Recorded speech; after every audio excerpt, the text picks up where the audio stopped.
Fenn was one of 7 Marines who died in Monday night's accident in the Nevada desert.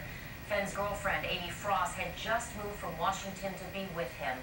But because they were not married, she now has many unforeseen financial burdens. If you'd like to donate to Frost and David Fenn's family, we have a link where you can find that information on our website. Head over to abcactionnews.com.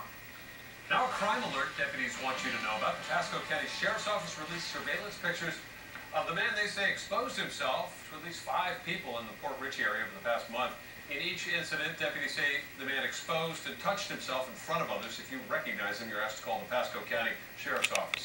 Tonight, new video released earlier today is showing the abuse from a bus driver on a special needs girl. Take a look. The video shows bus driver Stephanie Wilkerson asking a student to get off the bus.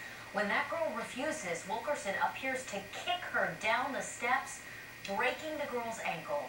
Hillsborough County school spokesman Steve Hegarty says this is an isolated incident, but it is still hard to watch.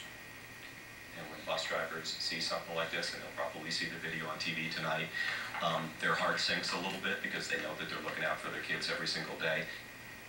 After the deaths of 2 other Hillsborough County special needs students, parents have pushed for the school board to come up with proper training. Meanwhile, Stephanie Wilkerson has been fired and also faces a charge of aggravated child abuse. Happening tomorrow.